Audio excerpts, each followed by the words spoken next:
Welcome to the Boneyard with Steve Robertson. As always, I am your good friend and host, Steve Robertson, here on the magnificent Monday edition of the Yard. Man, it feels so good to win.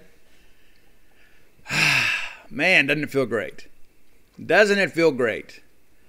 You know that right now that a bowl game is essentially assured for Mississippi State. We're now jockeying for position. But more importantly, I think we see some progress with this Bulldog team. And as I said on Bo Bound's show this morning, you know, one of the things that used to kind of tickle me about some of y'all is, the air raid's not going to work in the SEC. And some of that is just kind of that self-loathing Bulldog DNA.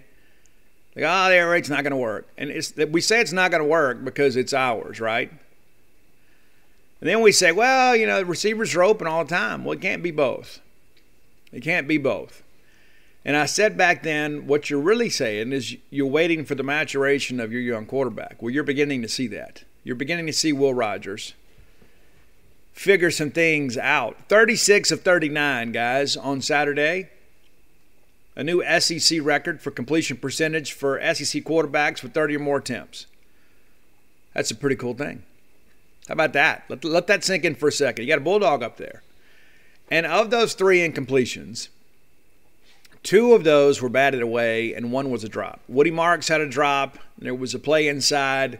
It was batted down, a pass to Makai Polk, and then you had the one where we just didn't get quite enough air under it, and probably should have been picked, but it wasn't. And that's the thing, too. We do not adopt the Hugh Kellenberger doctrine here at the Boneyard. There is no such thing as an almost interception. Almost interceptions are called incompletions. That's how that works. You want to start talking about almost interceptions in that ball game against Kentucky. Emmanuel Forbes drops 1. Colin Duncan drops 1. They say, Kentucky had 4 turnovers. Well, we had 6 up there last year.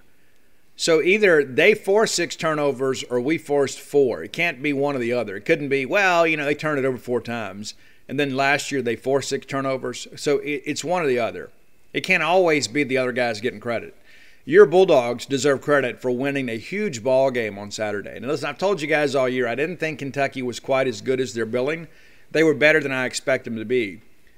But there was no question who the better team was Saturday, and I didn't think it was close. If you had told me that Kentucky was going to tackle so poorly in space, I would have never believed it. We made them look very, very non-athletic, shall we say. Jaquavius Marks made the first guy miss just about every time. Dylan Johnson did some great things. We're utilizing our running backs. We're doing it in a different way than Dan Mullen would have, but we are definitely utilizing our running backs. I think both of those guys having great years. Really, really great years. So we win the ball game. So we're not going to spend any time beating down Kentucky, because many people expected Kentucky to win that ball game earlier in the year. As we got a little bit closer and people said, Kentucky looks a little iffy. Mississippi State's getting better. So we're not going to sit here and accept any Kentucky slander from anybody, because they're the same team they were a week ago. It just maybe you were wrong about Mississippi State. Just think about that. Maybe you weren't wrong about Kentucky. Maybe you're wrong about the Bulldogs, because this Kentucky team probably going to go on and be 9-3, maybe even 10-2, and then they have a loss to Mississippi State. Mississippi State, the only team in Division I college football with 3 wins over the top 25 this year. How about that? Let that sink in for a second. And I can hear all these things. Well, we're a bad football team. No, we're not. We're not a bad football team. We are a maturing football team. We are a young team. People say, well, Steve, I don't really consider sophomores young. Well, then you're wrong. Sophomores are young. That's the reality of life. The nucleus of this offense is very young. Will Rogers, Dylan Johnson, Jaquavius Marks, Jaden Wiley, all those guys, second-year players. Makai Polk rarely played at California. He played a little bit. He's getting to see his most extensive action. So he's a relatively inexperienced guy, too, even though he's a junior. And so I say that just because, I want to really fully illustrate the point. Our best days are ahead of us. And all year long, I told you guys, I think 7-5 is the over-under, 6-6 the floor, 8-4 probably the ceiling. When you look around the league right now and you say, hey, there's 4 games left to play. Mississippi State is, 5-3. None of those games look unwinnable. The Auburn game looks a little more difficult. It's always tough for us to go over there and play. But Bo Nix scares me a little bit because of the design quarterback run. We'll get to some of that a little bit later in the show. But the reality of it is that we're going to meet expectations this year. Already got 5 wins with 4 games left to play. We only won 4 last year, including the bowl game. We wanted this year to be a nice step. Get back to a bowl game, have a winning year, and kind of set ourselves up for 2022. And it is a very daunting schedule in 2022. We might actually have a better ball team next year with the same record. But the reality of it is we are getting better as a football team. We're getting better as a football program. I can't wait to kind of break this game down. A lot of big things happen. And again, there's so many people out there that just didn't want to give Mississippi State any credit whatsoever, including some of our own fans. Well, it was just Vanderbilt. Well, here's the thing about Vanderbilt, and maybe you didn't see this. Vanderbilt should have beaten South Carolina. You think South Carolina saying it's just Vanderbilt? No, they're happy to have a W. And then Vanderbilt gives Missouri all they want on Saturday. And granted, that Missouri defense is not great. But so in the last 3 ball games, South Carolina should have lost to Vanderbilt. Mississippi State destroys Vanderbilt. And then Missouri survives Vanderbilt. So Mississippi State did what good teams do to bad teams, and that's blow them out. I think it's high time for many of our fans, and I don't really care about the media, but our fans say, you know what, we're a pretty good team. Not a great team, we're not. But we're a good team. We're getting better week after week after week after week. All right, let's thank our good friends at Bulldog Burger Company, longtime sponsors of the show. Had some Bulldog Burger Company last week. It's always great. That's one of the things I love about Bulldog Burger Company is the consistency. I know what I'm going to get. There's so many other places it's hit or miss. One week it's great, the next week it's not. Bulldog Burger Company, consistently great. Doesn't matter if you get a hamburger or the sweet heat chicken sandwich or a great salad. And the salads are always so fresh, so substantial with the portions. You're always going to leave a little something behind. If you get the hamburger, you bring some home and give to their dogs. They enjoy Bulldog Burger Company too. It's their company too. Their cousins, the mascot. 3 great locations to serve you. University Drive right here in Start Vegas, Gloucester Street there in Tupelo, and, of course, Lake Harbor Drive there in the Ridgeland-Flowood area. That's a baby. Doing great work down there. Again, you get what you pay for, really more than what you pay for when you go to Bulldog Burger Company. So while many other restaurants out there are cutting back on portions and charging the same price, that's not the case. Bulldog Burger Company, they know how to feed folks. Go by and check them out, part of a great family of restaurants. And as always, think about the hungry, broke college students in your life and go to eatwithus.com and get some gift cards to give them for the holiday season.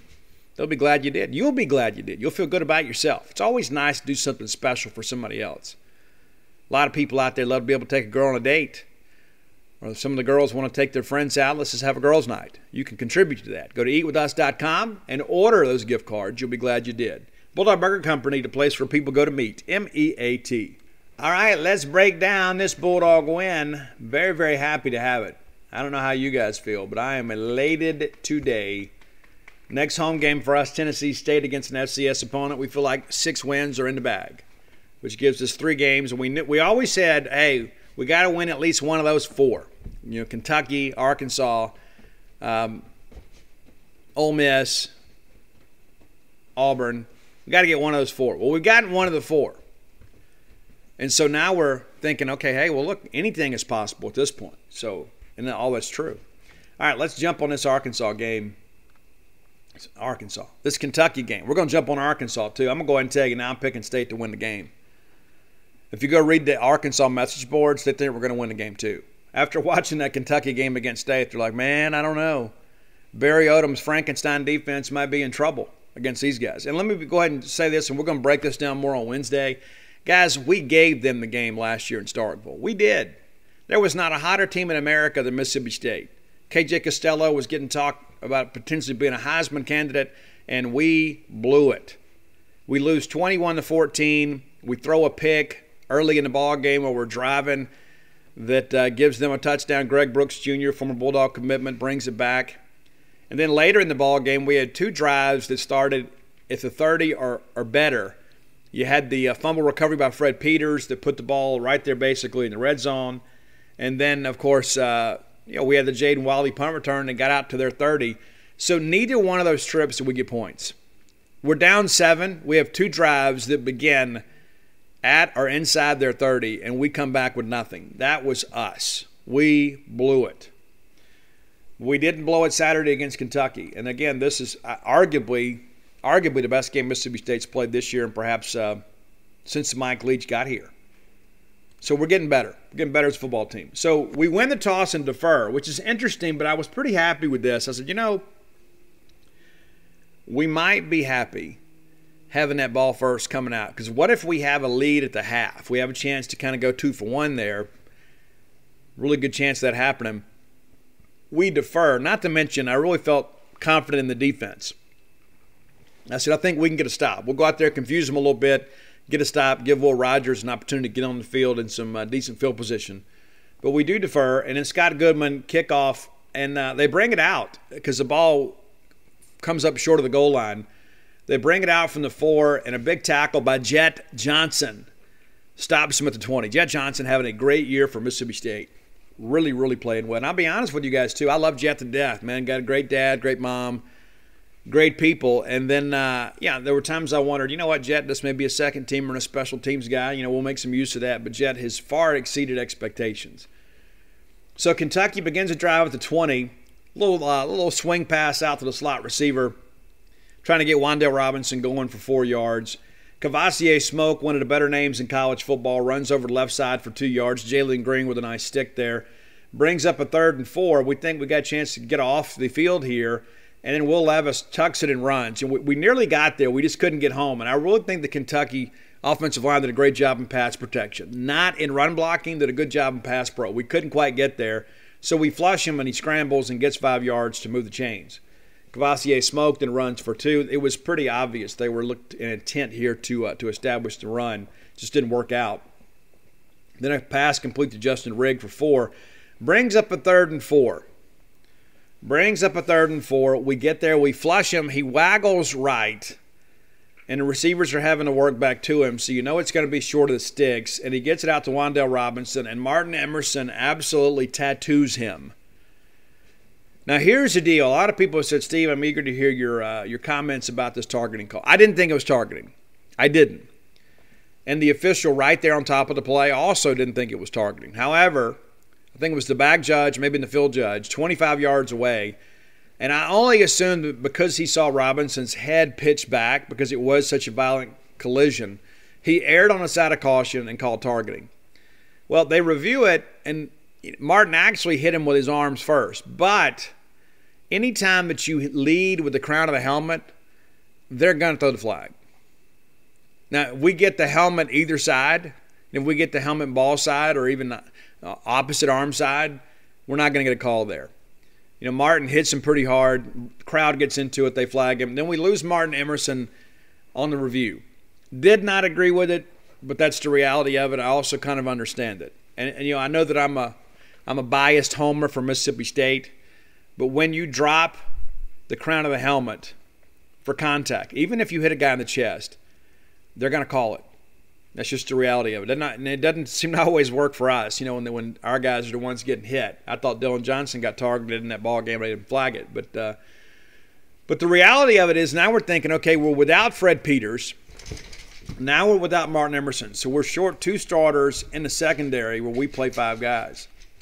Now, obviously, they're not a pass-first offense, so I wasn't sure that they were going to be able to kind of exploit that situation. But I was surprised they didn't go right at DeCambrion Richardson. You got a guy that wasn't expected to play a whole lot, and all of a sudden he's out there. And Josh Ali and Wendell Robinson, a pretty good tandem at wide receiver, but they never really challenged him. Interesting. Very next play, they decide to take a shot. And this is among some of the worst passes that you're going to see in the Southeastern Conference. The ball hangs up, and everybody says, you got to throw that ball on the line or whatever. Listen, that is a long throw, man. That is a really long throw, launching from our 45. So we're talking, 40, 50 yards in the air because that ball is targeted outside the numbers. And Sean Preston undercuts the route and picks the ball off. And I wanted to tweet out then, ball don't lie. But that still wouldn't have got us Martin Emerson back. But it was a big play because we're emotional at this point. We've lost Martin Emerson for the game. And Sean Preston comes up with a big, big play at the Mississippi State 6 to give us a little bit of juice here. Now, second drive, pretty crazy. we got a couple things going. Couldn't get out of our way. We missed a couple things here and there. But we complete to Wiley for 5, out to the 11. Woody marks and runs over the right side for 3, brings up a very manageable 3rd and 2. We hit Makai Polk on the bubble.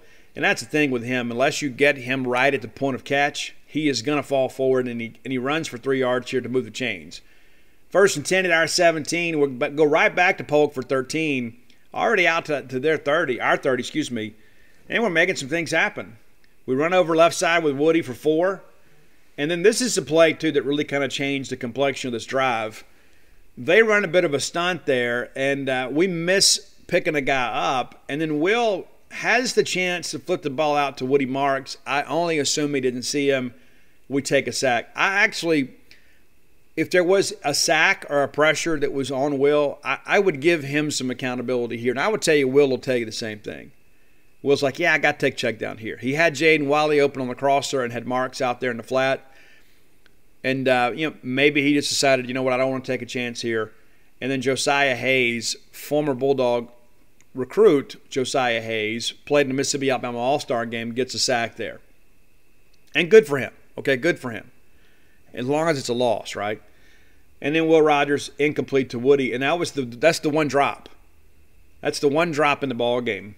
Is Woody. I don't know that Woody's going to make the first down there. It's 3rd and 11. We throw it to him, and they were in cloud coverage, so he was going to have to break a tackle or two. And so we line up to punt, and Tucker Day hits basically a line drive, 45 yards to Josh Ali. The very first guy down is Tulu Griffin. He gets blocked in the back. That is indisputable. The first guy down gets blocked in the back, no flag. They get ready to turn the corner. There's another block in the back. And then they get downfield, and there's a convoy, and then there's a hold. There's 3 different penalties on the play. None of them get called. It's supposed to be one of the better crews in the league. You've already tagged us with this targeting penalty, and now you're going to let this thing go here. And basically could have been a game-changing play. But the most egregious penalty was the first guy down on the block in the back. How do you not call that? It's right out in open space. Everybody sees it. It's not in traffic. So I'm sure we'll get a letter. We're sorry, we're sorry, we're sorry. Hey, put this with the other collection of letters. Put it on top of your Memphis letter. We're sorry, we blew it. And you know what? You did. And you got to be better. And that's the thing, too, that irritates me so much. I mean, it really, really does. Is we expect our fans to turn out in record numbers. Ticket prices aren't getting any cheaper. Gas is certainly astronomical at this point. We expect everybody to turn out, and if they can't turn out, we expect them to tune in. And we keep trotting these dunces out here and saying, hey, we're calling a fair and equitable game. No, you're not. There has to be better accountability for these officials. And I'm not saying that everything's got to be reviewed. But, if you have guys that miss – this is a game-changing play. And because you missed the tackle, you missed the block in the back – they get a touchdown. And it's not nearly as bad as what we saw at Memphis. But the reality of it is this is an official aided score for the University of Kentucky. And I'm going to get back to what this play means for Kentucky long term a little bit later in the show. So it's 7-0. We finally get the ball back on the kickoff, and it's a touchback. And then, we're complete to Malik for 4. Got to get him more involved. He's a big, physical, strong receiver that always seems to break a tackle. We got to get him more involved. Maybe that's on him, but we got to get him more involved. Then we go to DJ for 11. Brings up a first down at our 40. DJ then runs for 6. Man, what a great job we do rotating backs, too. We keep Marks and DJ fresh. Later in ball games, we still got some juice in the tank there. Rogers then complete to Jaden Wiley for 29 yards. A nice catch and run, great route, great throw. If you see the end zone view, and I went back and watched the game yesterday, very, very tight passing window there. Will kind of moves the guy a little bit with his eyes and then comes back to Wiley, who catches it in stride. 29 yards down to the Kentucky 25. We run DJ then for 3, brings up a 2nd and 7, and we give up a sack here. Now this one is on the offensive line. Vito Tisdale, good job kind of hiding in a lookout position there. He's covered up your inside receiver, so you assume this guy's going to drop in his zone. He doesn't. He comes free. We were surprised by it. Will basically has to just kind of duck and cover as Tisdale comes unabated to the quarterback. Brings up a 3rd and 14, and we're incomplete to Polk there. And this is the one that was broken up. The guy undercuts the route. Vito Tisdale, again, makes the play. So a good defensive series for him. And then we attempt a field goal, and Ruiz pushes it right. Not really something we expect, but you're thinking, oh, my gosh, here we go. We're thinking at the very least we'll get a field goal out of this and pull in a score. We don't. Among the last things we had to really complain about for a while. So Kentucky takes over at their 29, completes Ali for 5. They run smoke over the left side for 6 and a first down. Emmanuel Forbes with a nice play on the sideline there. Rodriguez, they throw it to him, and then he fumbles, but he picks it up. We knock him down for a 1-yard loss, brings up a 2nd and 11. And then Rodriguez gets his really best gain of the day. He gashes us up the middle and then dives forward and fumbles the football. But the ground caused the fumble. They initially ruled it Mississippi State ball. They get the ball back.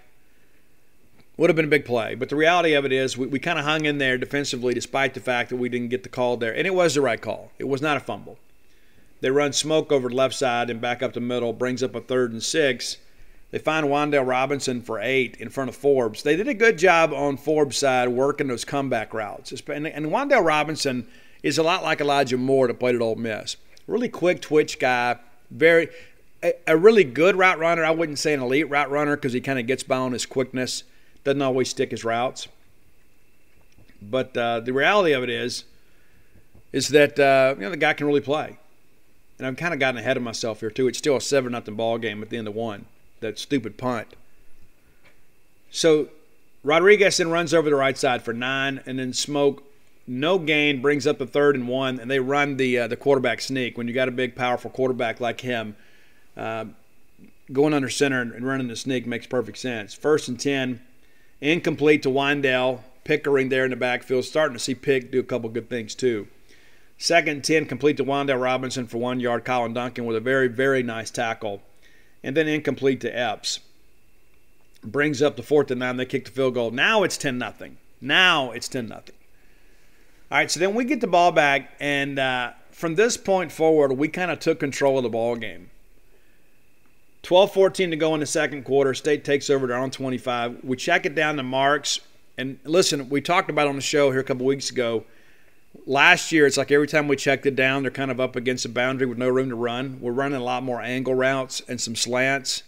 Those guys are getting on the same page.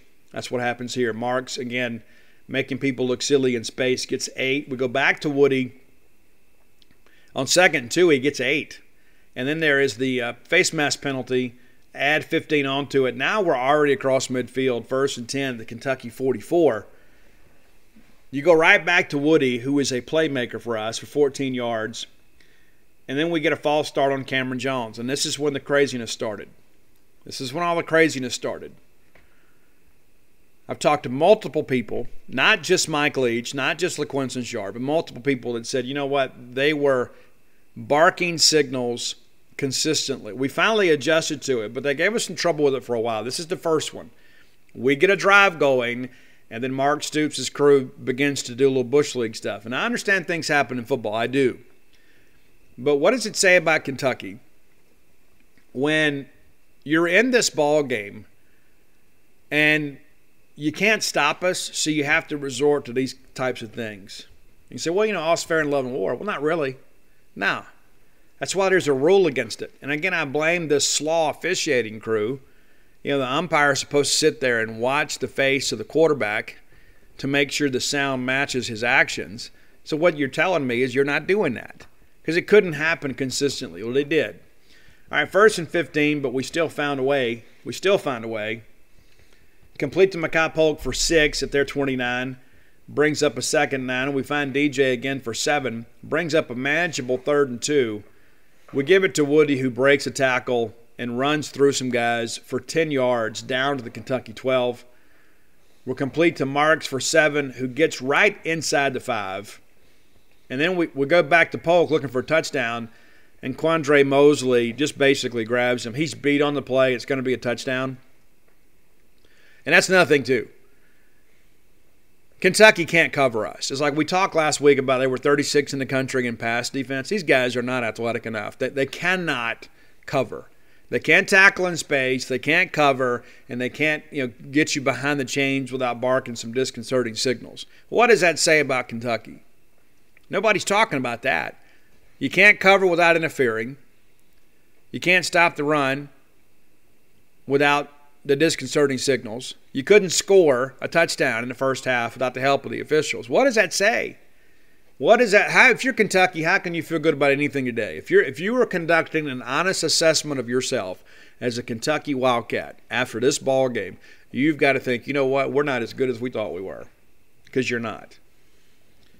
All right, so 1st and 10 now at the 12.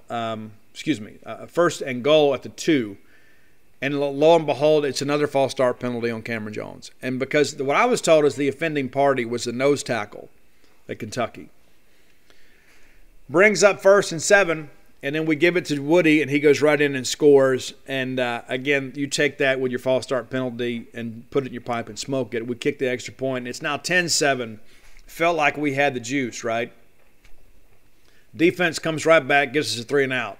Smoke runs for 3. Robinson runs for 4. And then it's incomplete to Josh Ali. They punt. Jaden Wiley with 11-yard return gets it out to 25. Bulldogs have got some things figured out here. We go to Tulu for 7. And I love Tulu on the slip screen, the bubble and everything, because somehow, some way, that little guy finds a way to power through and fall forward every single time. Dylan Johnson runs up the middle for 12. We're out to the 44. We go back to Wiley, who gets us across midfield to their 47. Complete to Austin Williams for 4. Back to Williams for 7 to move the chains and give us the 1st and 10 at their 43. I guess I'm off kilter here. That was the first down play. Makes it 2nd and 3. Then we find Christian Ford on a beautifully thrown ball to the sidelines. Basically, that 7 route, you throw it up there, and Ford a great job of using his body to shield the defender and then get a knee down in bounds. Anytime I see Christian Ford in the ball game, I'm thinking, okay, we're fixing to get a first down. I mean, that's just how I feel. When I see him on the field, he doesn't make a lot of catches, but what he does do is very efficient. 1st and 10 at their 19. We go back to Tulu for 9. Gets us down to 2nd and 1 at the 10. And then Will Rogers basically just tucks it and goes. We get the first down here, and it was an awful spot. They credited him with 1 yard. He had 3. He didn't slide here. He just runs. And then if you want to mark it where his elbow was, his back elbow, it's still a yard short. If you want to mark it where the ball was, it's about 1.5 yards to 2 yards short. Awful. Awful. You hear me? Awful. If we can't spot the football, how can we officiate the game of football?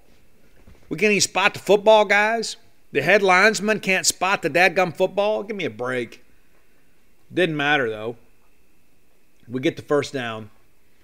DJ then runs up the middle for 9 yards. Great job by the offensive line, basically taking those Kentucky players with them into the end zone. Now it's 14-10, and I think everybody at Davis Wade Stadium said, you know what, we're going to be okay. We were panicked a little bit down 10-0, even though they'd only been able to put together one sustained drive, and that required a little bit of help from us.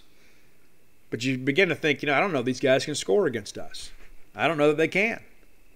And here's a little bit of a news flash. We're pretty good on defense. We eliminate the big plays. We're really good. It's tough to line up and move the ball against us without our help. And that's been kind of the rub, right? We've always had these quarters or drives where we kind of disappear a little bit. But we didn't on the next one. 14-0, and we managed the clock really well. They get the ball back with 1:34 to go. Complete to Robinson for 5. We push him out of bounds. Incomplete to Rigg. Charlton all up in his face. Complete to Ali, and then we call timeout. Force a punt on 4th and 1. And this is, again, we always talk about why does Austin Williams catch it? Why does Jaden Wiley not out there all the time? This is one of the reasons why. Goodfellow hits a good punt. We choose not to field it, and they down it at our 3. If we field that thing, we're at 15, 20, whatever. That was a mistake. Jaden Wiley made a mistake. He'll tell you the same. You got to go get the ball. Even if you just go get it and cover it, you got to get it. It's the SEC. And so even though there was, just a little time left, I mean, you're thinking if we get a return there, we got a chance to get another score and really kind of put some separation between us and them. But instead, we're backed up in the shadow of our own goalpost. We have to give it to Woody. He gets us out a little bit. Then Kentucky begins to use their timeouts. And lo and behold, what happens? Another false start. Third one of the game. Now it's 2nd and 10. We're back at our 3. We rush Woody over the left side for another timeout. Then we rush Woody again for 3, call timeout. That's all 3 timeouts. And Tucker Day, big punt for him under a difficult circumstance. Backed up in his end zone, gets off a 50-yarder. We're just thinking, let's just get that thing out of there. 50-yarder back across midfield. They return it for 3. So they set up with just, 37 seconds to go at their 48. But you're thinking, maybe they can get a field goal here. We want to try to avoid that. They're complete to Rodriguez for 12. Now they're on our side of the field, 1st and 10 at our 40 with time to work. No timeouts, so they got to work sidelines. Complete to tight end Isaiah Cummings. Incomplete to Ali. And then they find Wendell Robinson. Again, he's so slippery. 21 yards down to our 14. You're thinking, all right, well, they're going to take a shot at the end zone. If they don't get it, then they'll kick the field goal. Great play. 2 plays here. Emmanuel Forbes with the pass breakup. And then Jalen Green, one of the more athletic interceptions you'll ever see. Right at the goal line, they mark him short of the goal line, so it's basically inside the 1. But the bottom line is no matter where the ball was spotted there, and I could make the argument that he was out of the end zone. Was hoping it'd be a touchback, but I don't really believe that it was. The bottom line is we had the football. We just got to we got to get to the end zone, and we do. We give it to DJ. He runs hard at the middle, and then we get into the half. And so not a great half, but we're leading 14-10. Some things have gone against us, some of them self-inflicted, some of them officiating, and give Kentucky a little bit of credit too. But by and large, they had not done anything offensively. Before that final drive, I think they had 66 yards offense. That's it. I told you guys when we talked about the show, we previewed the game, Kentucky didn't do anything against us offensively last year. Those are things that I go back to. It's like, well, there's this. No. They didn't do anything last year. And then they go out and get all these transfers. And I had a discussion with a friend of mine yesterday. We're talking about Kentucky. And I don't know if you guys realize this. Mark Stoops is 3 games over 500 as a head football coach. 3. And other people say, well, they've been patient with Stoops, and they have been, and they've had a couple good years, but by and large, they've been very average. They've been basically the Mississippi State of the East, but they've lost 10 or 13 games to us. So they're not really, while it's a competitive series, it's really not. And usually, it's, to be honest with you, and I don't care what Kentucky fans think or say, when they beat us, it's a fluky deal. It is. We expect to beat them every year, and we should. We are a better football program. We have a better football coach. We have a better recruiting footprint. But they have not been able to get quarterbacks. It's they're just kind of living off these transfers. They had Joey Gatewood. He didn't stay. Terry Wilson, junior college guy. He didn't stay. Then they go out and get Will Levis. It's like and then the kid from Troy they had a couple years ago. It's like, they're trying to get by. They can't identify and develop quarterbacks. So let's go get a plug-and-play guy. And it's not working for them. It's just not. All right, let's take a look at this second half. The third quarter, the quarter of the Dogs. Of course, if we get the ball first, you get the 14-10 lead, and we're all thinking, you know what, if we can get any score right here to give us some separation, we'll feel pretty good. Really wanted to put the ball in the end zone and had something officiating-wise go against us. Again.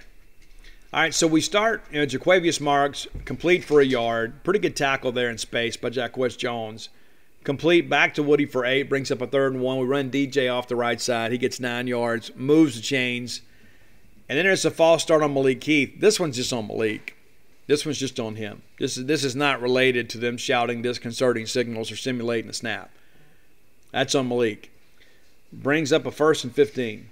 We run DJ over the left side for 3, and there's a holding call on Charles Cross. And you know what? He absolutely did hold. I thought it was a very obvious call. Can't be critical of this at all. Now it's 1st and 25. You're thinking this is a nightmare for us. We were hoping to come out here in this drive and get some more separation and kind of stack a couple scores together. And now it's 1st and 25, and we're backed up at our 28. We'll never fear. We're complete to Jaquavius Marks for 8, which gives us a little more room to operate. And then second and 17, I thought probably one of the biggest plays in the third quarter was this one. We find Jaden Wiley again, and then Jaden with the first down. It's a 22-yard gain. And we had kind of been dinking and dunking most of the ball game. This was a big chunk play for us, and you could really see in Kentucky's body language they knew they had let the rooster out of the barnyard there, and they were in trouble. So first and 10 at their 42, we run Woody for 4, go back to him for 4. We had found something on that right side. Then we give it back to Woody for 7. So 3 straight gains brings up a first down. We're incomplete to Jameer Calvin. And kind of an interesting play there too. Just that's the one where a little more air under that, and it's going to be a big gain for us off the right side. Kind of similar to the pick that Will threw against LSU. Good read, good route. We just didn't quite get it there. And that's what sometimes you've got to throw over defenders. Just didn't quite get it there. Yusef Corker, bats the ball down. Probably should have been a pick. So that's something we got to identify. We got to correct. Will Rogers then complete to Dylan Johnson, and that's one of the things that I made a comment to Mike Nemeth. When they drop a pick like that, you got to let them pay. Well, we do. We go back to DJ, and then there is the personal foul penalty on top of that to get it to the 10. So first and goal at the 10, and then we run Jaquavius Marks into the end zone. It's a touchdown. Everybody's happy. Wrong. They call Cameron Jones for a hold. You go back and watch that. He absolutely did not hold. They didn't even throw the flag until Marks was well beyond the play and into the end zone. It was a terrible call. Absolutely horrendous call. The Charles Cross call and the obvious holding call. This was not a holding call. This is what we call blocking in football. Hands on the inside, driving a guy away from the play. The better part of football is moving people that don't want to be moved. So that was a bad call. It cost us a touchdown. And then what happens on top of that? Well, then it's a false start on Cole Smith. Again, you notice it's so much of this is on the interior. Now it's first and 25 again for the second time on this drive. Insanity. 2 holding calls and 2 BS false start calls. We'll complete to Marks for a loss of 3. They really blow it up. Now it's second and 28, and then we're complete to Mekhi Polk, who gets it down right at the 5-yard line. Gives us a shot. I did not like the play call here. I don't know if it's a check from Will or it comes from the bench here. We decided to run over the right side, basically a toss play to the short side of the field, and they basically collapsed the side there and set the edge for a loss of 4 yards. So we kicked the field goal. But considering all the things that were against us on this drive, the fact that we get points at all are an absolute miracle. Absolute miracles. Now it's 17-10, and I don't know if you guys paid any attention to that, but State, that drive, 14 plays, 66 yards, 8 minutes, 26 seconds. We're starting to shorten the game on them a little bit. And again, it's another ball don't lie moment. Rodriguez runs over the right side for 1, and then next thing you know, they give it to Rodriguez, and I don't know who the defensive lineman was, but they took the offensive lineman back and sat him in Rodriguez's lap. Rodriguez runs into him and fumbles. Jed Johnson is on it, and I know the commentator said, "Oh, the handoff was high." The handoff was not high. He didn't get it clean, but it wasn't on Will Levis. It's on Rodriguez, who has had fumble issues throughout the year. Runs into his own guy. He's trying to secure the ball. It's on the ground, and Jed Johnson always running to the football. That's the thing that Jed Johnson knows, guys. When you play defense in football, you've got to run to the football. That sounds like a basic concept, but a lot of people don't understand that. If you run hard to the football, you never know what's going to happen. Here's a great situation. Jet's back there probably about to get a TFL, and the ball drops loose, and then he's on the ground, recovers a fumble at their 22. And again, Kentucky, ball don't lie. Dylan Johnson runs over to the left side for a loss of 2, brings up a second 12. But again, we don't panic. What do? We go down the field again to Jaden Wiley. Trips down at the 1-yard line, thought he was about to get in. And you knew at this point we had him on the ropes a little bit. We go right back to DJ for a touchdown on a 1-yard dive there. Extra point is good. It's 24-10. and you begin to think, you know what, man, we're about to put this thing away. We just need to get a stop. We got a little separation. They can't stop us. The officials might be able to stop us, but they can't. Very first play, what happens? Ty Wheat making a big league play right here. He's spying Will Levis. Drops in his zone there, gets a big hand on it, and then Cam Young, one of my favorite players on the team, picks off the carom, returns it 5 yards. Oh, wait a minute, big fella. When did you become a running back? Now, so Kentucky's back-to-back plays is turnovers, and you really feel like, you know what, these guys are not only on the ropes, that they're staggering. A little punch drunk out there now. We go DJ for a run off the left side for a yard. Complete the poke for 6 inside the red zone. Brings up a 3rd and 5. And what do you know? Again, State's got some momentum. State's got Kentucky on skates out there. We got a false start. And we talked about it. Mike Leach talked about it at halftime. And I was told that that was kind of communicated to the officials. And for some reason, they just couldn't figure it out. It kept happening. Now it's 3rd and 11. And despite the Bush League antics of the Kentucky defensive line and this inept officiating crew, we score anyway. The pass complete to Ra Thomas. And you know what? It's probably a good thing they didn't do an expansive review here. Now, one thing I want to say, and I tried to correct some guys in the media room too, every scoring play is reviewed. Every one. Now, when I see the replay, I don't think there's enough to overturn it. But I'm not 100% sure that he made the catch and then completed it all the way to the ground. Now, he had it. And he goes down, and when he turns over, it appears there is some movement, but the ball never is rolling free. So it's a touchdown, and then people are like, well, hey, that should have been a touchdown. You know what? That punt return shouldn't have been a touchdown either, so I guess that makes us even, right? All right, so, calm down. The extra point is good. It's 31-10. This game is over at this point. This football game is over. Because, again, remember, it's 31-10, and the only touchdown they have is that BS punt return. Should be 31-3. And even on the field goal drive, there was some shady stuff that happened there. Listen, Mississippi State is decidedly better than Kentucky. And the score is not truly indicative of the difference in these two teams. We talk about the talent differential being expansive one way or another. Mississippi State a lot more talented team than Kentucky. I don't care what their media people say. 10 out of 13. All right, so then Will Levis complete to Wendell Robinson for 7. They go back to Cavassier Smoke, and he just didn't do much in the ball game. Run for a couple yards, brings up a 3rd and 1. Again, sets up another sneak situation. They move it, 1st and 10. Robinson then pulls one down 18 yards. That guy's really tough to shut down. Rodriguez then runs over the right side for 6. Complete to Rodriguez for 11 for another 1st down. At our 28. Incomplete to Robinson. They call holding on them.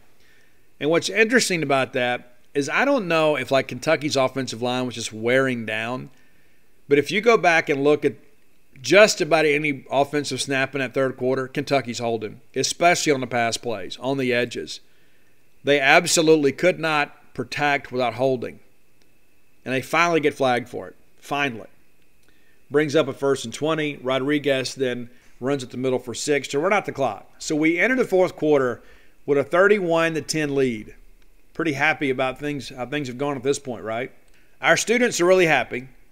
They went in and said, Steve, it's homecoming. I got a date. I got to get out of here. And listen, I want you guys to stay to the end, and most of you did. But listen, I thought our students were great throughout the ball game. They do a great job kind of setting the tone for us. And listen, you young people need to understand, you've got a responsibility to this crowd. A lot of people are looking to you guys to see how to act. And not to mention, we need to know when the field goal's good. So you guys do a great job out there. Appreciate everybody turning out.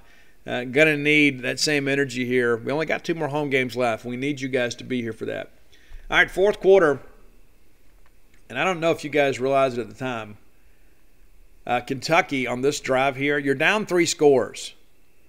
And you're only going to get the ball one more time after this drive. So it is mathematically impossible to catch up.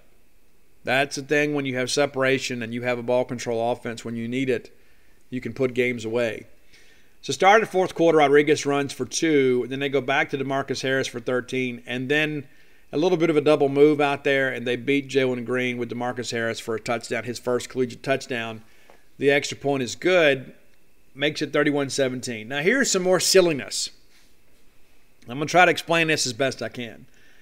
So they get the kickoff. Tulu, it takes it on the bounce and then returns it out, I guess, to our 40. Is that right? And so Tulu nearly overruns it, and he's trying to balance himself. But here's the deal. Anytime that a waving signal goes above your shoulder, they're going to consider that a fair catch. Now, it worked against us, but I understand the concept behind the call there. And within the spirit of the rule, it's probably not accurate. But if you're a defensive player running down and you see a guy waving his hand, you're going to assume the play is over. And so they didn't catch it on the field. The replay official did. It was not a true fair catch signal, but it meets the definition because of the fact that he is, he's waving his arm. He's trying to balance himself, but you can't assume motive there. So that's the call. It was a bad break for State. That's the reality. It's just a bad break for us. We put together a pretty good drive here, even though we don't finish. Well, Rogers complete to Austin Williams for 8, get it out to the 18. Dylan Johnson then runs over the right side for 2 for a first down. Complete to Williams for 13 and another first down. We're already out to our 33. DJ runs up the middle for 1. We go back to DJ for 5, brings up a 3rd and 4. We're incomplete to Tulu Griffin on the fade there, and it was pass interference. And again, these guys cannot cover. They cannot cover. Because every time we decided to go work outside the numbers, it was PI. Every single time. Every time. Oh, I'm beat. Let me grab and hold. And Tulu caught it. I think he was ruled out of bounds anyway. So they couldn't come back and say it was uncatchable, right? So they flagged 15 yards. 1st and 10 at their 46. Marks runs over the left side for a loss of 1. And then we go back. Will tucks it and goes and slid a little bit early. They give him 6. Then Marks goes up the middle for no gain on 3rd and 5. And then we end up having a punt. The worst punt of the night. 16-yard punt. We're trying to just kind of pin them back deep there. And then the ball hits and then kicks backwards. We have to go run it down. So we have a 50-yard punt to close out the half. And then we have this one. I mean, it's just not – we're very inconsistent in the punting game. We just are. So Kentucky gets the ball back, 31-17, 8 minutes and 30 seconds to go in the game. Complete to Robinson for 12 and a first down. Incomplete to Robinson. DeMonte Russell back there causing some havoc. Incomplete to Smoke, incomplete to Robinson.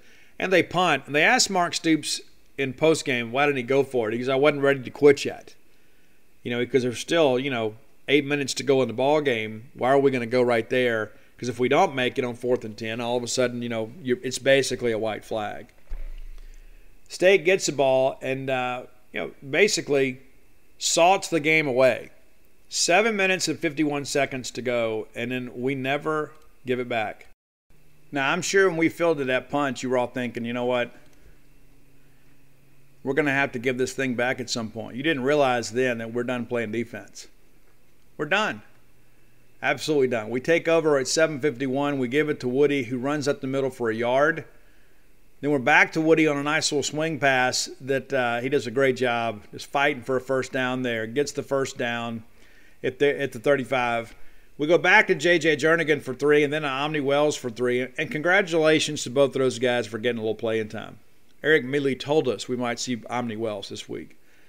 3rd and 4, we go back to Wiley. Big play in the ball game because, it keeps the clock moving and moves the chains here. 7-yard gain out near midfield. We run over the right side for no gain. Clock still moving. 2nd and 10, we're complete to Jameer Calvin for 11. He runs back across the left side there and gets the first down. Again, just Kentucky kind of powerless to start. You should be saving for the future, but savings accounts suck, and investing can be scary. We combine the ease of savings with the real returns of investing. We call it Save Vesting, and it's only available in our new app, Stairs. Stairs offers 4 to 6% returns, no fees, and you can withdraw anytime. Do your future a favor. Visit StaresApp.com today. Opposite here. We run up the middle for 2, clock still ticking. They take a timeout with 2:26 to go. Think about that for a second. We string together a few plays here, and we've already run over 5 minutes off the clock. At their 39, it's 2nd and 8. We run over the right side for 4, and go back to Woody on 3rd and 4 for 5, and it's a first down at their 30. They spend another timeout. The game is over at this point. There's 1:25 to go. We're up a couple scores. It would take, I guess, an absolute miracle right here for those guys. And rather than go into victory formation or run it out, we decided to go. And I'll be honest with you, I absolutely support this decision. You can say, well, Steve, let's just win the game and get out of here. You know what? I would love to have seen Mississippi State put the ball in the end zone here after all the disconcerting signals and all the kind of nonsense that went along with all that stuff. I think that was an important – I think you got to go make a statement every once in a while. So we throw the fade, and again, they cannot cover. And so they grab and hold, and it's a PI. Gives us 1st and 10 to the 15. And then we run off the left side, and Woody's in the end zone. It's a touchdown, right? Wrong. Another holding call. This one not as dubious as the one earlier on Cam Jones, but they flag us for holding here, bring it back 1st and 20. And we still don't go into victory formation. We run Woody twice over the right side and run the clock out. So the final drive of the game, 12 plays, 55 yards, 7 minutes and 51 seconds. Your Bulldogs winners, 31-17 with bowl eligibility essentially assured. Let's take a look at a few numbers here. State nearly doubles up Kentucky on first downs, and had maybe the game been officiated correctly, they would have done that. So 27 first downs for State, just 14 for Kentucky. 5 for State on first downs come from penalties. Kentucky gifted 1 on 1 penalty. They run for 66 yards net. The second lowest rushing total of the year. Only Georgia held them to less. We outrush them 94-66. They throw for 150. We throw for 344. Interesting, everybody talks so much about our average yards of target. Kentucky, 5.4 yards. Ours was 8.8. How about that? On our completions, 9.6. Pretty good stuff. And Will, just the 1 touchdown. If I told you guys can go 36 or 39 and throw for 344 yards, you'd say, man, he must have lit up to the end zone. 1 touchdown. Good job on the ground by our guys. So total offense, Kentucky held to just 216 yards on 48 plays. Vanderbilt held to 42 plays last week. Kentucky 48 this week. That's when you know you're playing defense. You're getting off the field. 438 yards for State, 74 plays. Really getting some things done. 11 penalties against State, and about half of those were complete nonsense. Kentucky, 6 penalties for 68, and probably could have flagged them for holding 3 or 4 additional times. Just 3 punts for us, averaging 37 yards a punt. We had the 1 for 50, and then, of course, the 1 for 16. That hurts the average a little bit. Their punter, 53.7 yards a punt. All of them really good. Did have the 70-yarder, which kind of scaled things up a little bit. But he did have 2 punts of 50-plus yards. Now, looking at some individual numbers here, before we move on to that. Time of possession in the ball game, you probably saw that. Kentucky just 18:50. We had it 41 minutes and 10 seconds. 41 and 10. 7 of 12 on third down for us, 6 of 10 for them. Really good job. We allowed 2 sacks. Did not get a sack. That's something I'm sure Zach Arnett will preach this week. We had a couple chances to get him, but again, Kentucky offensive line, pretty good job there in pass protection. Look at some individual numbers here. We've already talked about Will Rogers. What else can you say? Great job by him. Woody Marks runs for 58. DJ runs for 41. Will tag with -5 because of those sacks. But, again, 2.7 yards a carry. Not a lot to shout about in that respect, but very effective when we did run. Jaden Wiley, your leading receiver, 6 grabs, 95 yards. Jaquavius Marks, 9 for 57. Makai Polk, 5 for 51.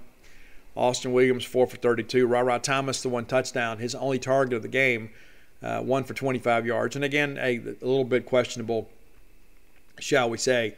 We're not doing a great job of defensive numbers because we're playing such great defense, right? I mean, that's the thing. A lot of these great guys like Jacquez Jones had 18 tackles in the game. When you're on the field 41 minutes, you ought to be able to make some tackles. Mississippi State leading tackler was Jet Johnson with 9 tackles. Emmanuel Forbes with 6. We talked a little bit before about DeCambrion Richardson. Had the 1 tackle in the ball game. Just you never called his name. They never really challenged him. State with 3 pass deflections in the game. Ty Wheat had 1. Emmanuel Forbes with 2. A couple 3 quarterback hurries, for us. So a good game for Mississippi State. We miss a field goal, and we still found a way to get some distance here. We had to take a field goal on a drive where the officials took a touchdown away from us. So great game for Mississippi State in many respects, but above all things, the outcome of the ball game. All right, time for the top 10 list. Brought to you by closewithblair.com. That's closewithblair.com, as in closing your loan. Maybe you're looking to refinance your mortgage. Maybe you got a little bit overextended during the quarantine and you're kind of chasing your tail right now thinking, oh my gosh, I'm never going to pay all this debt off. Get your equity working for you. Consolidate some debt. Lower your monthly debt-to-income ratio. Give yourself a chance to put a little money in the bank. And maybe you want to put some things in the house. Maybe you want to put a pool in. Maybe you want to get some renovations done. Maybe you got a wedding to pay for. Still believe in marriage, right? Use closewithblair.com, whether you're looking to refinance your home or purchase a home, whether it be a second home or your primary residence. He's got it, can help you with every bit of that. And this guy's a winner. Like, that's the thing, too. You want to do business with people who are successful. I don't want to deal with somebody that's experimenting. I want to deal with somebody that can get the job done. That's what Blair Chandler will do for you. Been a friend of mine for a long time.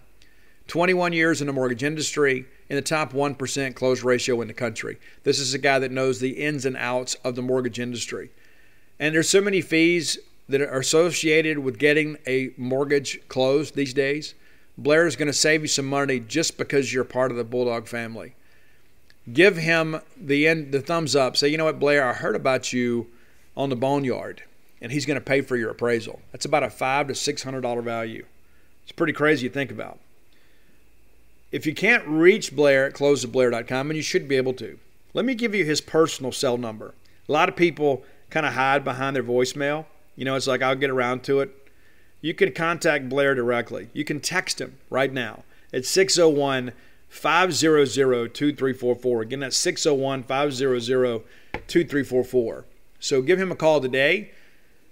Let him get you taken care of. Again, that's closewithblair.com, and be sure to tell him you heard about it on the Boneyard. So I had breakfast with a longtime friend yesterday, and I said, we were talking about the top 10 list and how much they enjoy the top 10 list. I said, why don't you give me a top 10 list? He goes, you hadn't done 80s New Wave, and I haven't. I love 80s New Wave, and there was kind of a hodgepodge in many respects. A lot of alternative music was considered New Wave. And there's some other bands, too, that I think maybe showed some diversity that actually did some New Wave stuff. And so these are my top 10 New Wave songs. You may disagree. You'd be wrong, but you may disagree. I believe New Wave has to have, it's kind of synth-based, a lot of synthesizer, that type stuff. A lot of one-hit wonders also in the 80s New Wave era. So here we go. Top 10 New Wave songs, according to me, your good friend and host, Steve Robertson. Number 10, a band called Naked Eyes. Had a couple of hits, but we went with Always Something There to Remind Me. Because they used the electronic drums, they used the synth. It was all very, very different. Number 9, a song that you guys all know from the Breakfast Club, Don't You Forget About Me, by the Simple Minds. Number 8, and this is a song that I absolutely love, and I love, it's been covered a couple times, pretty good versions out there. I think this is the best Tears for Fears song, and it's Shout. Let it all out. These are the things I can do without. So come on, I'm talking to you. I'm talking to you. Number 7, this is one that is a timeless track. It's been covered by a few people. Came out, man, in the early 80s, kind of hit the dance scene. It was different from what everybody else had heard. And New Order was one of those bands that had a lot of staying power. But it's the song Blue Monday. It's like 7 minutes long, too. So you're going to feel like that you're maybe in a British rave club or something when you hear that. But Blue Monday by New Order is your number 7 song. A one-hit wonder, number 6, my friend Benny Bruce, who founded the Molly Ringwalds. This is one of his favorite songs. So the Molly Ringwalds used to open for us. They had a singer named Byron, and Benny was the guy. Benny had played keyboards in the, I hate to call them a hair metal band, but they were a West Hollywood band called Tough. And then Benny saw the movie The Decline of Western Civilization Part 2 by Penelope Spheris. And he went to Hollywood, packed everything he had in his little Chevy S10 with a camper shell, and drove from Slidell, Louisiana to Hollywood, and begged and begged and begged, and Tough finally let him join the band as a keyboard player. When he came back home, put together a band called Reality with a guy named Byron. Then they became Crush UK, and then Pencils and Crayons, and then eventually they decided to do just straight 80s covers and became the Molly Ringwalds. This is one of Benny's favorite songs. Benny, I love you. I hadn't talked to you in forever. So this one's for you, buddy. Number 6 on the list, from the group Big Country. It's In a Big Country. Number 5, this has been covered a handful of times too. We go with the original, Gary Newman's Cars. You talk about synth pop, this is the way to go. This was everywhere. When this song was popular, it was everywhere. Number 5, Cars. Number 4, another song that you can hear the Molly Ringwalds play. It's I Ran by Flock of Seagulls. A lot of people tried to emulate that hair, just didn't quite work out quite as well. I Ran by the Flock of Seagulls, number 4. Now, I believe these last 3 songs, and every song on here in many respects is timeless, but I believe the final 3, not only are they the best ones, I think these are songs in many respects kind of typify the genre in many respects. One of my favorite bands of all time, Depeche Mode, comes in at number 3 with People Are People, a very, very poignant song that is still relevant today. People Are People. Number 2, this video basically swept the MTV Video Music Awards. I believe it was the very first Video Music Award show. The video is groundbreaking, absolutely incredible, still holds up today. And you guys know the song. It's Take On Me from A-ha. They had a couple of other hits, but that was the one. That's the one everybody knows them from. But number 1 for me, it's a little bit different. A little bit different. Basically a one-hit wonder. But we talk 80s new wave. We would be remiss if we did not mention Tainted Love by Soft Cell. Tainted Love by Soft Cell. That's number 1. That's your 80s new wave list. I know people, well, Steve, you didn't do this one. It's my list. So these are my favorites. No honorable mentions today. The Cars did some new wave stuff, but I still kind of consider the Cars a rock band. But there you go. That's your top 10. Now, and that's what's happened too as the years have gone on. There are a lot of bands that have been classified new wave that really weren't new wave. I mean, you could put, I guess, Echo and the Bunny Men. Those guys could be in there. There are a few others. New Order had a lot of those hits. If you're looking for a band that kind of typifies the genre, it's New Order. So there you go. Top 10 80s new wave songs brought to you by the fine folks at closetheblair.com. Okay, let's look around the league here. This segment of the show brought to you by campusbookmart.net. I was there on Saturday. Had a good day, a chance to meet several of you. Sold a lot of books. I want to thank you guys for coming out. The new book will be out very, very soon. Things are happening now. The proofs have been approved. We're in line to print. It just takes a long time, longer than I want. I'm ready for this book to be out, ready for you guys to have it in your hands. But you can get all 4 of my books from campusbookmart.net. So if you're looking to order some Mississippi State merch, you can order and be able to support our local vendor by buying those books through Campus Bookmart. All right, so let's take a look around the league. And also, too, before I forget, visit them at campusbookmart.net if you can't make it to town. And let me save you a little money, because that's the thing. You listen to the show for free, and then we save you money. It's a great deal. That's the best deal going.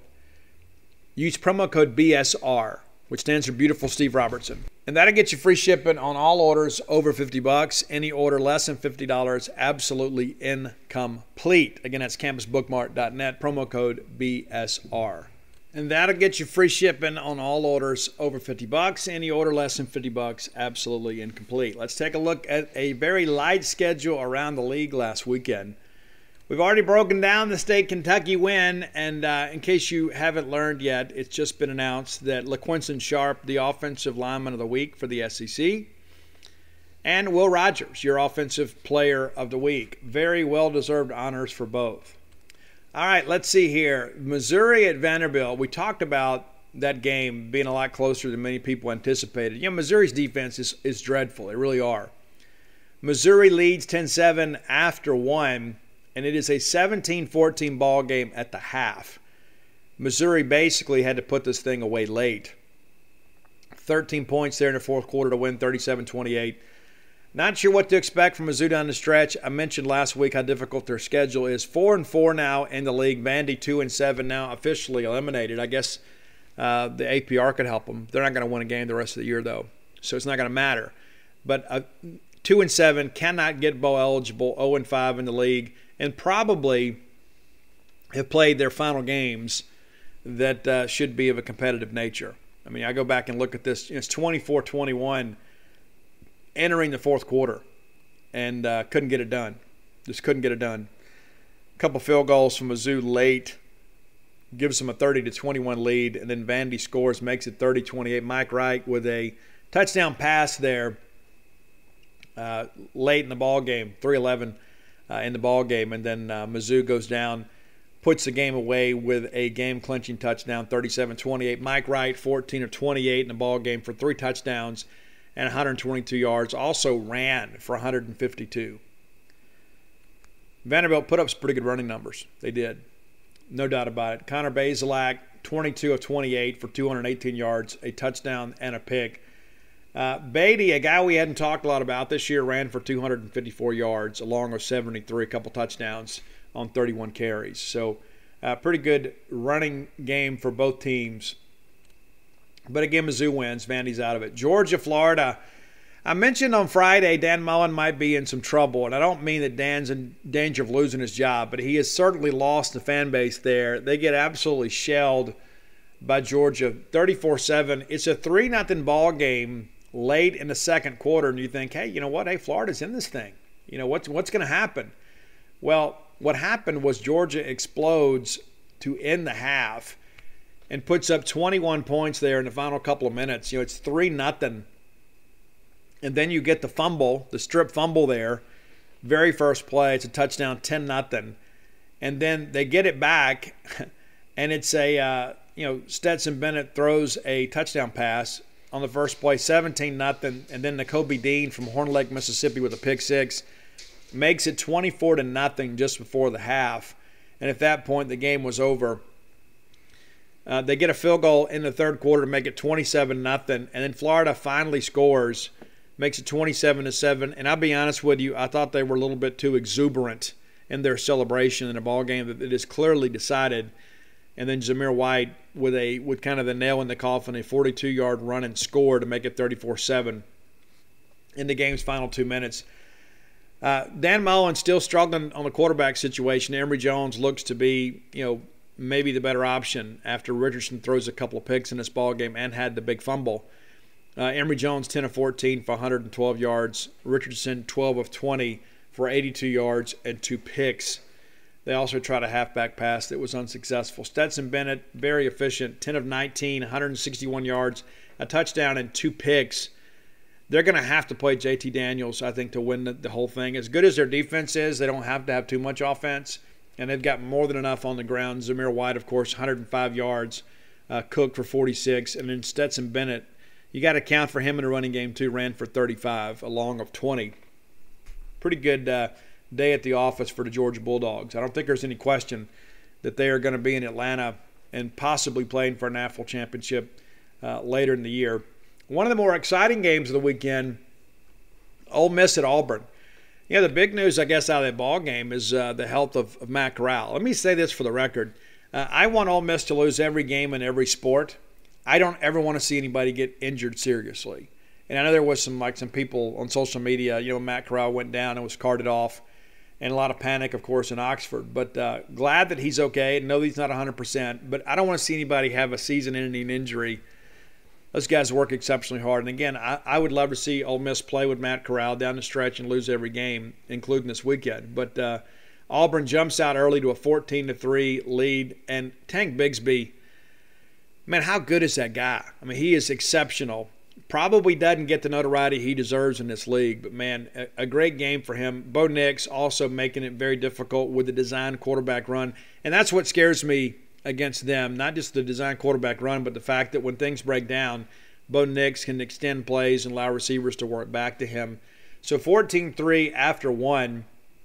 Ole Miss makes a game of it there in the second, but Jarquez Hunter from Neshoba Central scores late as Auburn matches Ole Miss's point total in the second, 14-14. So it's 28-17 at the break, and then not much offense the rest of the way. Ole Miss tacks on a field goal there in the third quarter to get within 8 in one score. And, of course, Lane Kiffin goes for it on fourth down way too many times, ultimately costs the team the ball game. They lose 31-20. And, Matt Corral throws his second pick of the year late to kind of remove all doubt. Corral 21 of 37 in the ball game, 289 yards and one interception. Who do you think had the better ball game over the weekend, Will Rogers or Matt Corral? Well, it's Will Rogers, right? Now, Will's not listed as a Heisman candidate. Matt Corral is. And, no, I don't think Matt Corral wins it. I don't think they're done losing ball games. Luke Altmaier got some action in the ball game when Corral was out, 5 of 5 for 18 yards. And had a run or two, I guess. But nothing real substantial. Tank Bigsby, 23 carries, 140 yards. That dog will hunt. Jarquez Hunter, a complimentary back to him, 12 carries for 38 with a long of 11. Bo Nix, 22 of 30 for 276 yards and the touchdown. And really kind of spread the ball around pretty good, too. Pretty good job in that respect. Ole Miss down several players. And it's interesting, I had this discussion with Bo Bounds this morning on his show. The better team won. And you can say, well, yeah, but we held these guys injured. Well, see, that's the thing is, the better teams have better depth. And so if you can't win without second teamers sometimes, you're not the better team. And so Auburn, a good job defensively against Ole Miss in many respects. Snoop Connor, pretty good ball game. They didn't get him involved enough. I thought just 10 carries for 47 yards. Parrish, 12 carries, 57 yards. But, again, they kind of spread it around a little bit. Dontario Drummond, a hamstring injury. Is he down? We'll see. Ben Brown, of course, lost for the year for them. And you hate it. You really do. You hate it for the kids. But you don't hate it for Ole Miss. They lose now 6-2, 3-2 in the SEC. Let's look at some other things before we kind of move on here. Georgia now 6-0 in the league, 8-0 overall, ranked as the number one team in the country. Kentucky second in the East at 4-2 in the league, 6-2 overall. They have a lead over Tennessee. They will play Tennessee this weekend. The University of Florida now fourth in the East and out of it without a question. Kentucky, of course, loses to Georgia. So essentially Georgia has a 3-game lead in the East. Looking at the West, Alabama 4-1 in the league, 7-1 overall, 3-1 for Auburn, and Ole Miss 3-2. Of course, Alabama holds a tiebreaker over Ole Miss. State also 3-2. There is a 3-way tie for third place in the SEC West. Your Bulldogs tied with Ole Miss and Texas A&M. Of course, those two play head-to-head. In many respects, State controls their own destiny when it comes to second place. Of course, Alabama holding the tiebreaker over Mississippi State. I don't think that's going to matter. I don't think there will be a tiebreaker necessary to determine the winner of the West. Now, looking at the bottom of the list, LSU 2-3, 4-4 overall. When we start talking about the ball picture, LSU's not done losing football games, but LSU and Mississippi State could be similarly situated. Now, if State and LSU end the year with the same record and you are a bowl executive, who would you rather have? You can say, well, LSU always travels. Well, that's true, but they got a lame duck coach and Mississippi State trending in a more positive direction. I believe if State and LSU end up with the same record, that State will get the nod over LSU. And some people are kind of looking at your radio and can say, yeah, Steve, I don't know. LSU will still support them. I just think ticket sales will be somewhat mitigated as LSU is probably going to be in a mid-tier bowl game, and I just don't think they're going to turn out and go. People love to go watch the Tigers play, but they're not done losing games. Arkansas is currently last in the SEC West. They were the talk of college football here a couple weeks ago after beating Texas and Texas A&M. 1-3 in the conference and 5-3 overall. Would you trade our 5-3 for their 5-3? Well, I would not. And you can say, well, you know, it's difficult to really assess teams based on like opponents. And there haven't been very many of those. But let's look at Arkansas's wins. You know, they beat Rice early on, 38-17. They beat Texas, and Texas, of course, has kind of come back to reality. Arkansas beats Georgia Southern. They beat A&M, a very different A&M team now. If State and A&M play today, you know, I don't know how I'd feel about that. I do know that if A&M and Arkansas play today, I would certainly pick A&M.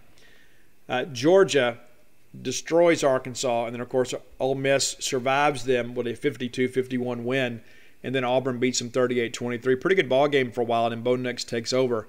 And then they beat Arkansas Pine Bluff 45-3. So if you're looking at the wins, you know, where's the quality win for Arkansas? It's Texas A&M. It's the same team that Mississippi State has defeated.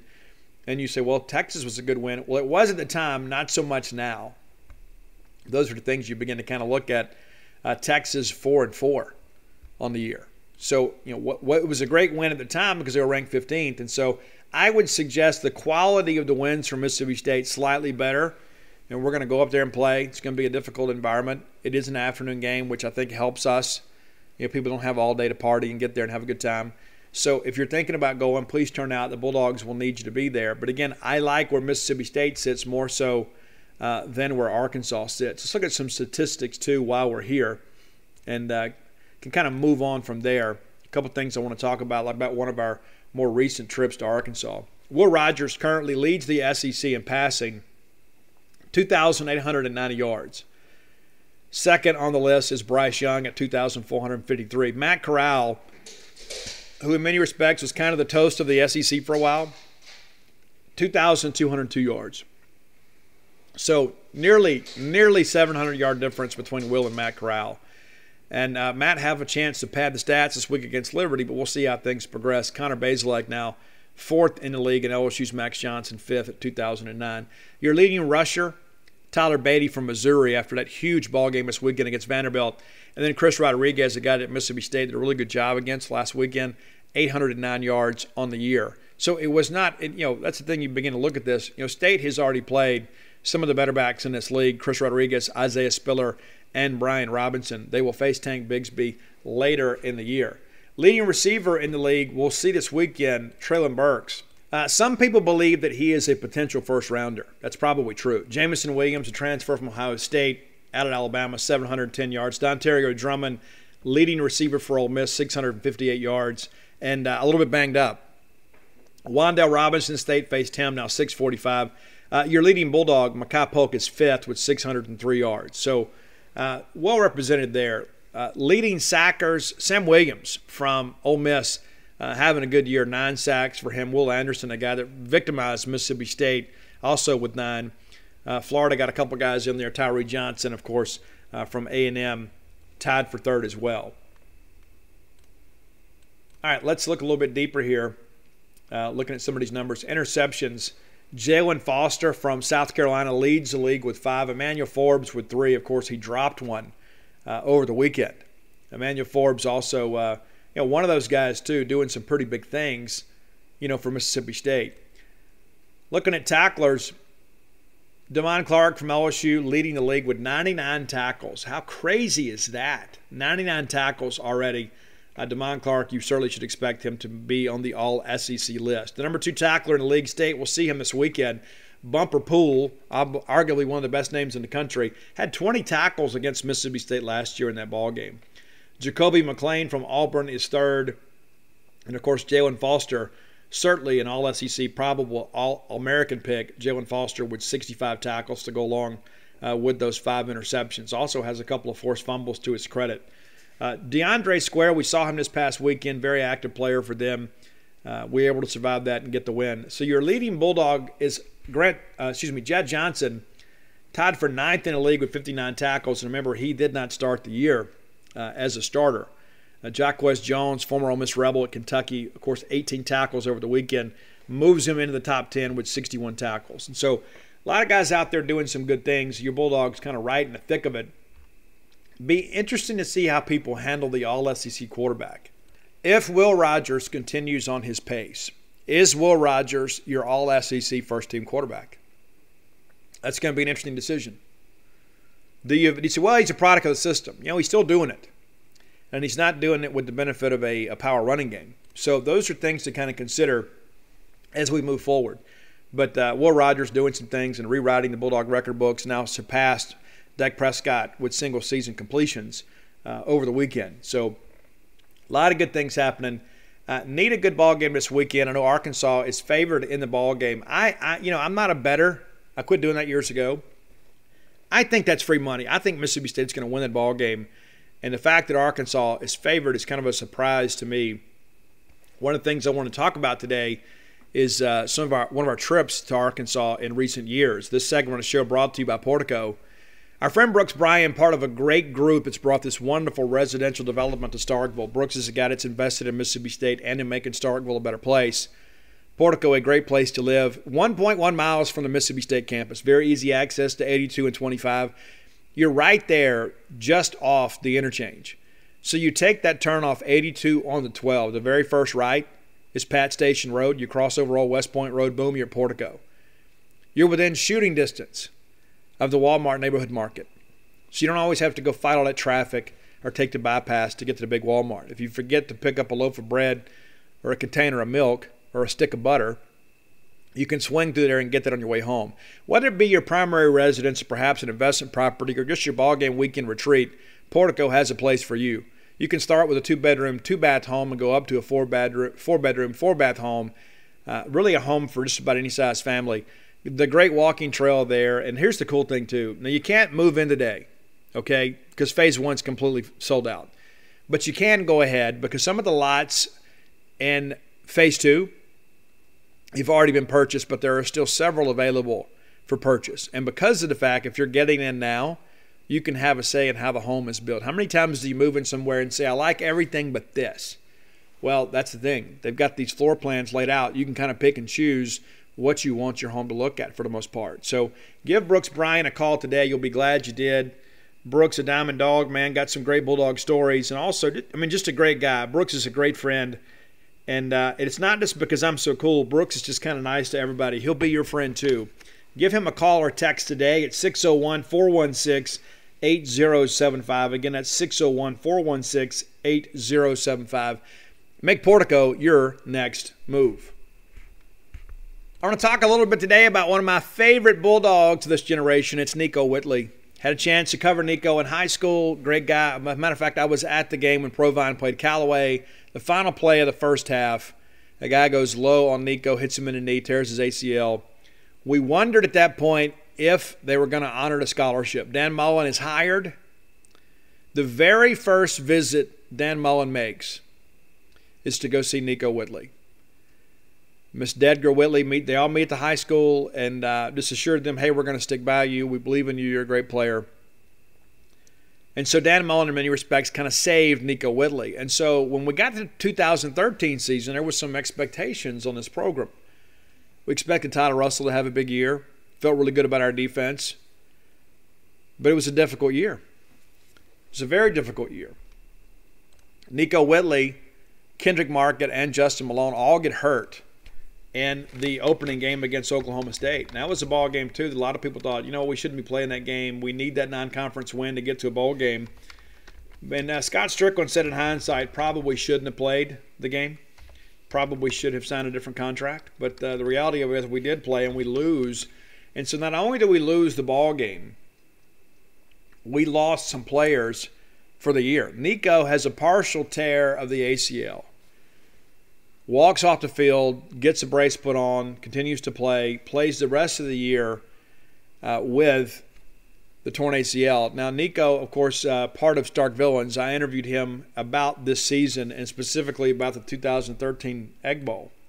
But this was a year that was very important to him because he wanted to be part of the team that extended the bowl streak. He was a senior. He was determined that it wasn't going to end on his watch. Now, Tyler Russell gets banged up in that first game too.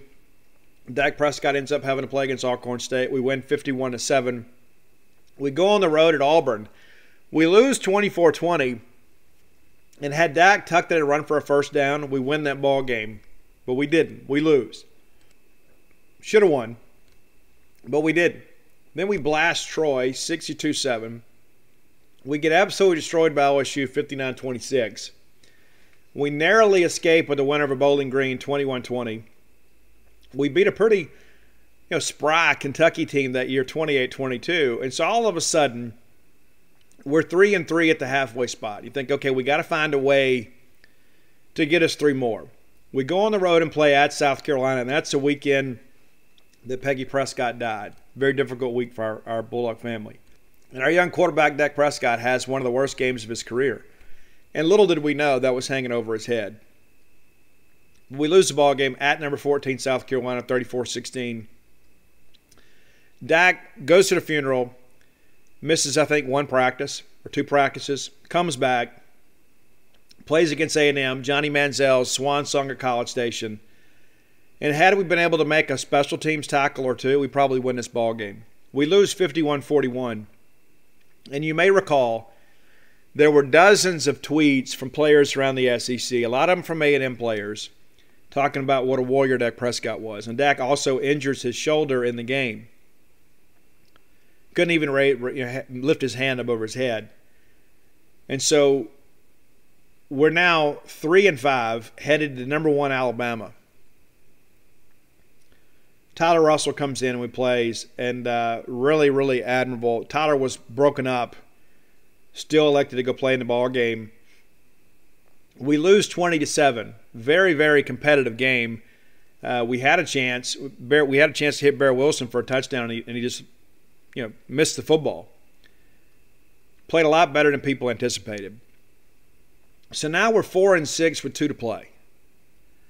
And we're getting ready to go to Arkansas. And at this point, we had never won a game in the state of Arkansas. Never in our history. We haven't played Arkansas a whole lot. They just joined the league in '92. But we had never won a football game in the state of Arkansas. And so we're going to have to do something we've never done before. And then beat Ole Miss, who was a really good team that year. And so we get ready to go play Arkansas. And Arkansas had on these gray uniforms. It's kind of a weird look for them. And before we know it, we're in trouble. They go down and, basically drive right down the field against us, and we just couldn't do a whole lot to stop them early on. So Arkansas rolls down the field, doesn't have a negative play on the drive. And then it's pretty crazy how it all works out here.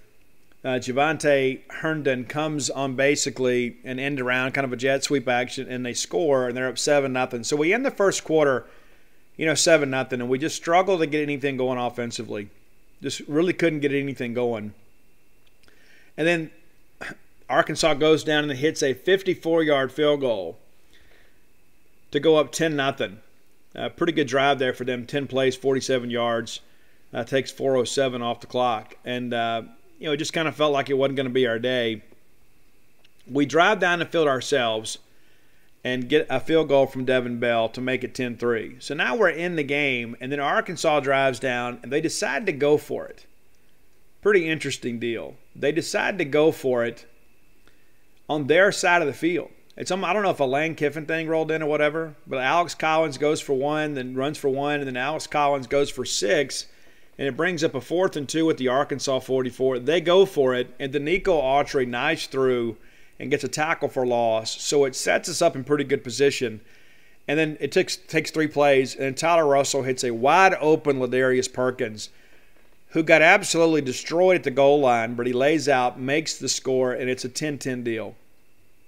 We begin to make some things happen, get into the half at 10-10. You're thinking, okay, we've survived the storm here, and now we've got a chance to kind of put some things away here. So we had a chance to drive down and be up before the half, and then Derek Milton fumbled 1st and goal at the 5 with 1:48 to go in the half. Derek Milton kind of fumbled going in. They covered at the Arkansas 2, and so we get into the half 10-10. So again, it felt like we had some juice here. Just couldn't get it done. So we get the ball first in the second half. We drive down the field, and then we miss a field goal. All right, so it's like we've survived this 10-0 storm. We've tied it. We fumble inside the 5, and we miss a field goal. You're thinking, you know what, it's just not our day. It's not going to be our day, but you look up, and you know what, it's 10-10. It's a 10-10 deal. Then we get the ball back after we get a stop and we throw a pick. And again, this doesn't feel like our day. Arkansas takes full advantage. They drive right down the field, and then they run this Julian Horton play, and he gets a 22-yard touchdown off the left side. It's 17-10, and just kind of felt like we had let these guys hang around. They were not a good team at all, had not won a conference game, but we didn't quit. We didn't quit. Despite the fact we had some things go against us and we're playing, Tyler Russell, a guy that was a warrior for us, but he's broken up. And so Tyler drives us down the field, and we hit a touchdown pass to Jamion Lewis in the red zone. Tie the game up on the extra point. It's just kind of a crazy deal. It's like our quarterback room was in such disarray because of injury. And, of course, we had to start Damian Williams, in the Egg Bowl. Bulldog defense makes it stand up. But here's the deal, and I want to get back to this Nico Whitley thing. And so Arkansas is driving down the field midway through the fourth quarter. A chance to take a late lead against us. And Alex Collins, future NFL guy, is just running all over us. Runs for 22. Nico runs him out of bounds. Runs for 6. Beniquez Brown with a tackle. And then they hit a big pass to Jeremy Sprinkle, a guy that we recruited. And we were leading for Jeremy Sprinkle until Arkansas offered. He is an Arkansas kid. So you may remember he was the guy that got in trouble for shoplifting at the Belk Bowl for Arkansas. That's him. It's a shame that's his legacy, but it is. Nico Whitley runs him out of bounds there. 1st and 10 from our 12. They got a chance, sees momentum. Alex Collins runs, and Nico Whitley strips it and recovers it at the Bulldog 9. So we have thwarted their late drive. We have a chance now in a tie ball game 17-17 to go down and score and put the game away. Tyler Russell orchestrates a really nice drive for us, 15 plays, 66 yards. Josh Robinson goes for 6. Tyler runs for 8 to get the first down. Incomplete to Josh. Complete to Jamion for 12. Now we're rolling, right? We call timeout with 3:34 to go. Back to Jamion for 7. Josh Robinson, the bowling ball. Little known fact, I gave him that nickname. I wrote about him after watching him play against Salmon High School. And I said, tackling this kid is like trying to tackle a greased bowling ball rolling downhill. And it stuck. And yeah, I'm going to take credit for that. Other people are like, no, that was me. I did that. And I'll say it, it's my show. So we go back to the bowling ball, 14 yards, now to the Arkansas 44. We swing it out to Josh for 8. Now we're down to the 36. You think we're in field goal range. We're doing a pretty good job here. Josh runs for 4. We're trying to bleed the clock down, kick a late field goal. Then Josh loses a yard on 1st and 10. But it's 2nd and 11 with 1:18 to go. We call timeout. We're complete to Malcolm Johnson to the 17. We're fixing to put this thing away, right? Josh loses 3. Arkansas calls timeout with 56 seconds to go. Then there is a false start on Gabe Jackson. Back to sub-5. And then there's an OPI called against Deronye Wilson. Wow. What a huge play. What a huge play. Makes it 2nd and 33 at the 40. Then we're incomplete to Malcolm Johnson. And Tyler Russell gets absolutely destroyed on this play. Absolutely. DeMarcus Hodge comes through. Tyler's full extension trying to deliver the pass. He takes a shot at that injured shoulder. Last play he ever played for Mississippi State. Last play. Trying to lead us down on a game-winning drive. They call timeout. Devin Bell attempts a 42-yard field goal. We miss it. 2nd miss of the day. With 18 seconds to go, could have been the game winner. Arkansas runs the clock out. It's overtime. Arkansas wins the toss, elects to go on defense first. Damian Williams, the very first play of overtime. We run a quarterback keeper. He goes 25 yards for the touchdown. Absolutely insane. We make the extra point. And now it's time to go. Now it's time to get after it. We got to go make a stop, right? And you just go back and think, number one, we have the lead. And, for the first time in forever, it's like, I don't know that we ever led in the ball game. We never led in this ball game. At any point did we lead until we got the lead in overtime. And that's counting the fumble inside the 5 and 2 missed field goals. I mean, that's 13 points we leave on the field. Pretty insane. But Damian Williams scores, and we think, okay, we just need to get a stop. And then ultimately we do. And it's Tevez Calhoun on a 4th and 9, steps in front of a Brandon Allen pass, picks it off, didn't go down, ran for a while, nearly took it back for the score, but we win. For our first ever win in the state of Arkansas. And so we win the ball game, and now we're 5-6 and keeping our hopes alive. And, of course, you know what happened in the 2013 Egg Bowl. That's what Wallacing became the social media trend. And you know who it was that stripped that ball out? That's right, it's Nico Whitley. Nico Whitley, a hero to Mississippi State football, and in many respects saved Dan Mullen. 2013 was a transition year for us because of the injuries. We should have been a really good team that year. We ended up being 6-6, and then we, of course, destroy Rice with a healthy Dak Prescott in Liberty Bowl. So we end the year 7-6, and then 2014, of course, we had one of the greatest years in our school's history. But what happens if Nico Whitley doesn't strip that ball against Arkansas? What happens if Nico Whitley doesn't strip that ball against Ole Miss? And you know what happened as soon as the Ole Miss game was over? Nico Whitley, now that he knew that we were bowl eligible, went ahead and had the ACL surgery. He had played the entire year with a partially torn ACL. He said, I just wanted to get us to a bowl game. I knew I wasn't going to play in a bowl game, but I just wanted our guys to be able to go. I wanted our fans to be able to have one more bowl game. And I didn't want to be one of those seniors that saw the bowl streak end on my watch. And I think that says a lot about him. I'm very grateful to Nico and his family for his contributions to Mississippi State. Nico, you can find Nico these days. Nico is a rapper, believe it or not, living out in Atlanta. You can find his music online. And pretty talented guy, as a matter of fact. And if you knew Nico back then, you'd be a little bit surprised because he was very soft-spoken. But had a great chance to talk and catch up with him. He will always be one of my favorite Bulldogs. And wanted to take that trip down memory lane with you today. It's sponsored by Portico. You'll be very grateful. Go back and watch that ball game. And even though it wasn't a great game between two great teams, it was a really good game between two teams that needed some things to feel good about. Mississippi State, of course, wins the ball game. And really, in many respects, we go back to Dan Mullen kind of saving Nico, by honoring the scholarship. And then late in the year, as a senior in 2013, Nico Whitley, in many respects, kind of saved Dan Mullen. We didn't have to make any major changes on staff. Dan, wasn't really on the hot seat. And so we had some juice going in. We ended the year with a 3-game winning streak. And then Dak became Dak.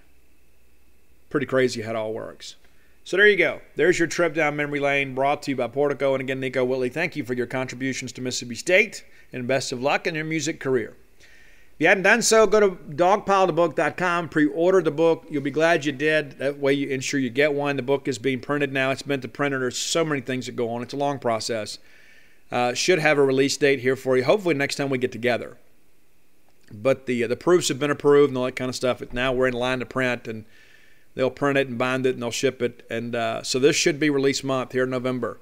And they've committed to making sure we get the books in plenty of time for Christmas. So we'll get that taken care of for you. That's going to do it for today's show. I will be at Mistletoe Marketplace Wednesday night in Jackson, and then all day Thursday, and then I'll board the car to Arkansas on Friday. So it'll be a busy week. So what I will do for you guys is, the Friday show, we'll get that recorded before we leave for Arkansas, right? So you're not going to be out on anything. You're not going to miss any shows. Busy week for me, but you're not going to miss anything. I know you love me. I love you too. If you're looking for Stark Villains gear, you can be like my friend Blair Chandler and order yourself a Stark Villain hoodie. You should. They look great. Good quality. It's cold weather too.